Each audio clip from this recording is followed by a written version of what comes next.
Halo Sobat CX, kita ketemu lagi di Selasa Ceria CX Corner. Corner di mana kita bisa ngopi-ngopi dan ngeteh-ngeteh dan diskusi tentang customer experience ataupun topik-topik lainnya yang kekinian sedang hype.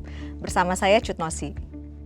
Hari ini kita akan berdiskusi dengan dua orang teman saya, yaitu Ibu Sri Safitri dan juga dengan Mbak Eva. Bagaimana detail diskusinya? Mari kita saksikan bareng-bareng.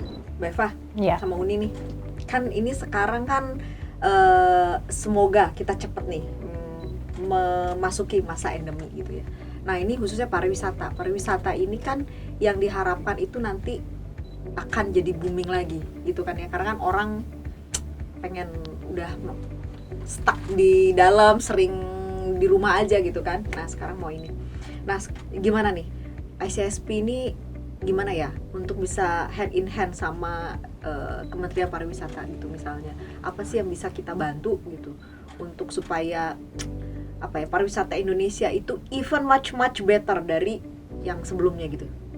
Gimana nih, mungkin Uni dulu kali. Gimana ya? Ya mungkin satu hal yang perlu kita mulai adalah tentunya melakukan audiensi ya dengan Kementerian Pariwisata itu ya kan, untuk mengidentifikasi apa sih sebenarnya pain problem dari industri ini sendiri gitu kan ya.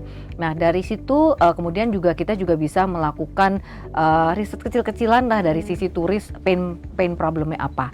Nah dari kedua hal tersebut nantinya tentunya bisa kita identifikasi apa program-program yang bisa kita lakukan bersama dengan didukung oleh Kementerian Pariwisata agar mampu mempersiapkan industri pariwisata untuk bangkit kembali pasca pandemi.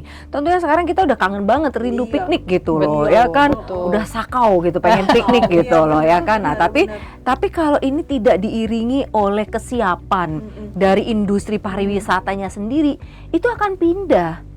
Nggak akan pariwisata ke Bali. Lebih murah orang pergi ke Malaysia, Thailand, misalnya Singapura. Nah, jadi sebenarnya kita memang harus mempersiapkan wisata, destinasi wisata domestik agar lebih siap gitu ya untuk menghadapi pasca pandemi ini. Nah, tentunya ini harus didukung oleh Kementerian Parekraf itu sendiri. Parekraf ya. Soalnya kan ini juga ya, sebenarnya kan udah ada ininya juga, slogannya di Indonesia saja gitu kan. Nah, jadi habis ini kita jalan-jalan kemana loh? Sumedang dong. Tolnya mau buka. Benar. Harus ke sana.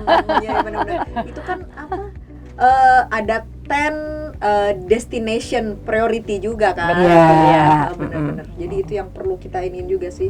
Gimana Mbak Eva ya? Maksudnya tadi kan Uni udah bilang nih kita coba bantu.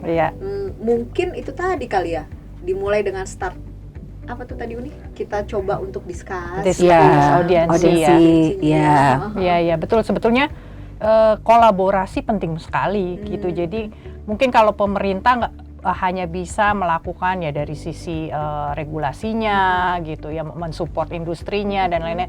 Tapi kan kita seperti ICXP ini gitu ya, dari komunitas gitu, kita bisa support juga, bisa berperan juga untuk hal itu gitu ya. Karena jangan nunggu sampai selesai pandeminya gitu. Tapi dari sekarang nih, kita nih soalnya kejar-kejaran dengan negara lain yang nanti buka, butuh turis juga gitu kan. Nah kalau kita dari sekarang, istilahnya start dari sekarang, siapkan semuanya, berkolaborasi industri, komunitas seperti kita gitu ya, pemerintah, akademisi semua.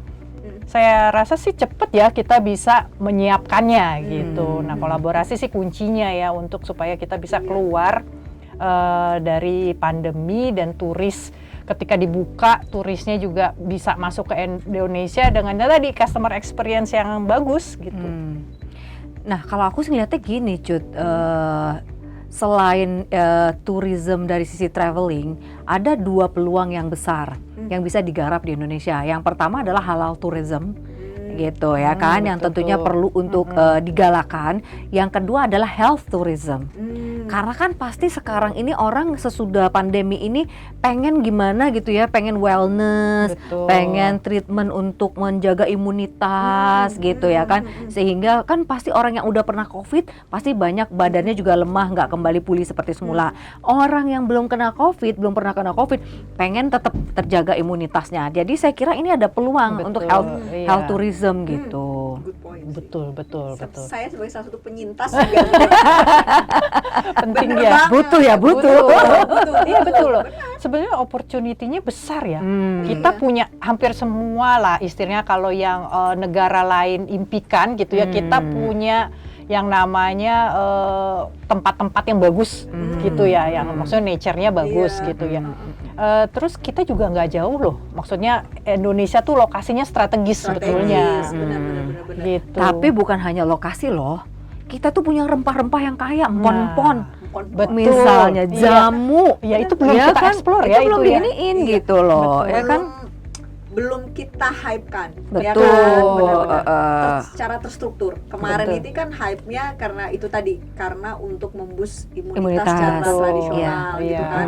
Tapi secara terstruktur untuk bahwa jadi satu apa ya, top of mind-nya internasional, Betul. ya kan? Bahwa korelasinya dengan herbal, Mm-mm. jamuan itu ada di Indonesia. Kayaknya itu Betul. belum sampai itu. Belum sampai situ. Iya, Nah, iya. itu influencer Indonesia harusnya ke sana gitu. Iya, betul. Nah, jadi sebenarnya kalau aku sih ngelihatnya terkait dengan tourism, dengan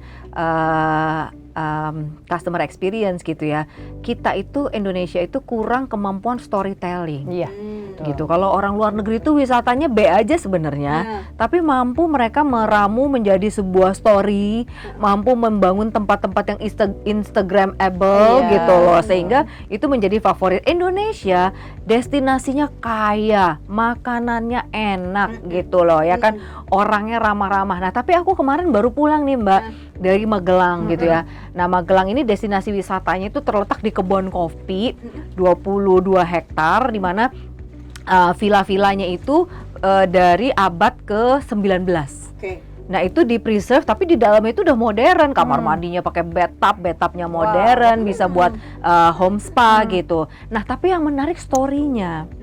Karena setiap rumah itu memiliki story sendiri. Setiap villa itu ada story. Ini rumahnya Raja Solo yang istrinya 5.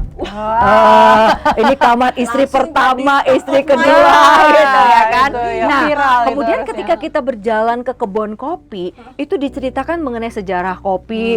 Ini perbedaan kopi Arabica, Robusta Iya. dan lain sebagainya. Dan di ujungnya dia menceritakan bagaimana memproses kopi dengan cara dibakar dengan arang. Gitu kan. Nah, jadi story-nya tuh kuat banget. iya, Nah, iya. harusnya banyak tempat-tempat wisata itu dirangkai dengan story yang kuat seperti ini. betul, iya. Sehingga orang itu memiliki loyalitas dan keep coming back. Iya. Kembali. Nah, di tempat wisata itu dia juga kekuatannya kan selain dikelilingi oleh 7 gunung gitu ya. Wow. Dia memiliki spa yang satu-satunya hanya ada di Indonesia. Dan Indonesia itu luar biasa loh untuk bisnis spa dan Iya, lain wellness sebagainya ya. itu gitu. Ya, Udah masuk part of wellness. Iya. wellnessnya itu gitu. Nah, itu kan bisa dikembangkan tidak hanya menjadi leisure traveling gitu, tapi juga bisa menjadi wellness ataupun juga health tourism. Iya, benar. betul Good betul. point. Aku aja denger kayak gini jadi Pengen ke sana kan? Nah, Bener. Banyak banget. tapi tuh Sumedang yang dulu kayak tetap. Tetap Oh, iya. harus rasain tahu Sumedang. Rasanya tahu Nggak Sumedang, ya, Sumedang. benar. Karena salah satu dewan pengawas kita juga kebetulan Sumedang. Bukan salah satu. Aduh, bener, 2 Sumedang. Oke. Udah banyak nih agenda di sini gitu kan. Iya, tapi bener sih di Indonesia saja ya. Iya. Kita dukung juga untuk itu gitu. Terima kasih Sobat CX telah mengikuti diskusi kita tadi yang sangat fruitful dan sangat insightful. Sebelum kita berpisah, ada satu pantun yang mau saya sampaikan. Baju batik kebanggaan Indonesia. Motifnya beragam, cantik-cantik warnanya. Jangan lupa nantikan Selasa Ceria, hari sharing customer experience untuk kita semua. Jangan lupa subscribe, share, like, di channel YouTube kami. Terima kasih.